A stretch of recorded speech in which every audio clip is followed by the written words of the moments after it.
فقیر بادشاہ کے دربار میں جا نکلا نا تو کہا کہ بادشاہ یہ تخت و تاج کیا ہوتے ہیں، اس کی کوئی قیمت نہیں ہے۔ تو بادشاہ ہنس کے کہنے لگا اس فقیر کو باہر نکالو، اسے کیا پتا ہے کہ تخت و تاج کیا ہوتے ہیں، اس کی لذت کیا ہوتی ہے۔ جب خدام کھڑے ہوتے ہیں، استقبال کر رہے ہوتے ہیں، جب تخت پہ بیٹھے اور ساری رعایا نیچے بیٹھی ہوتی ہے، اس نے کہا نکالو فقیر کو، اس کو کیا پتا۔ بادشاہ ایک دن شکار کرنے گیا تو وہاں اس کا گھوڑا جو ہے وہ سرکش ہو گیا اور ایسی جگہ پہ لے گیا کہ جہاں نہ پانی تھا اور نہ کوئی اور چیز۔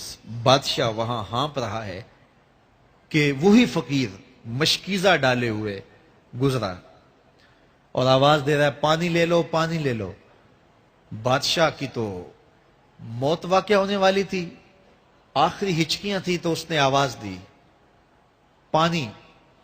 تو اس فقیر نے کہا کہ ہاں تمہارے پاس ہے کوئی قیمت پانی دینے کی؟ اس نے کہا میں بادشاہ ہوں اس ملک کا۔ اس نے کہا ہوتے ہوگے، مجھے غرض نہیں ہے، میں تو بیچتا ہوں پانی۔ اس نے کہا بابا میں بادشاہ ہوں، جو مانگو گے میں دوں گا، مجھے پانی دو، میں مر رہا ہوں۔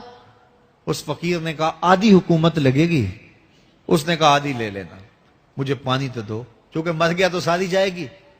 اس نے پانی کا گھونٹ دیا، پیاس کی شدت تھی، جب پانی کا کٹورا اس نے منہ سے لگایا تو پانی حلق میں اٹک گیا۔ اب پھر دوبارہ مصیبت بن گئی تو اس فقیر نے کہا کہ میں حکیم بھی ہوں، اگر کہو تو تمہارا علاج کر دوں۔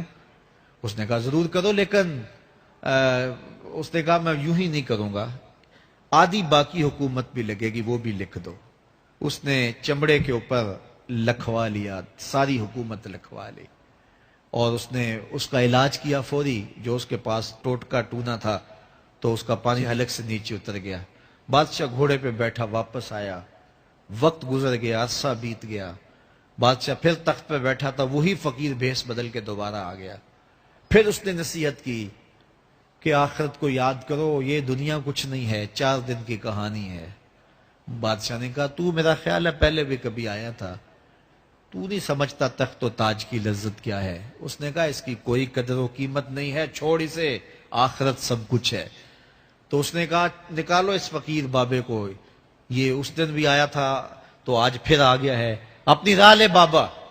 اس فقیر نے اپنے تھیلے سے وہ چمڑے کی دستاویز نکالی جس کے اوپر اس نے ساری حکومت لکھ کے دی تھی۔ اس نے کہا بادشاہ یہ ہے تیری حکومت کی قیمت، صرف 2 گھونٹ پانی، جس پر تو نازاں ہے، جس پر تجھے فخر ہے، تو قبل اس سے سورج مغرب سے طلوع ہو جائے، توبہ کا دروازہ بند ہو جائے، سانسیں اٹک کے حلق تک آ جائیں اور ہماری زندگی کا دفتر سمیٹ دیا جائے، اور پھر پچھتائیں ہائے جو چند لمحے ضائع کیے، ہائے جو زندگی برباد کی وہ کیوں برباد کی۔ کل کے پچھتاوے سے بہتر آج کا پچھتاوا، زندگی پلٹ ہوگا، وقت پر کافی ہے ایک قطرہ بھی آب خوش ہنگام کا، جل گیا جب کھیت برسا می تو پھر کس کام کا۔ آئیے میں اور آپ اپنی زندگی کو مالک کی چوکھٹ پہ، مالک کی دہلیز پہ لے جائیں، اس کے حضور سچی توبہ کریں، رجوع لائیں، اپنے گناہوں سے معافی مانگیں، وہ کریم ایک آنسو سے سارے گناہ معاف کر دے گا۔ اپنی آخرت کی تیاری کریں، کاروبار دنیا بھی کریں، لیکن اصل ہماری زندگی آخرت کی زندگی ہے۔ صحابہ کو خندق کھودتے دیکھا تو پیار آیا تو یہی کہا اللہم ان العیش عیش الآخرہ، اے اللہ زندگی تو آخرت کی زندگی ہے، فاغفر للانصار والمہاجرہ، میرے انصار کو بھی بخش دے، میرے مہاجروں کو بھی بخش دے۔ تو اللہ تعالی ہم سب کی مغفرت فرمائے۔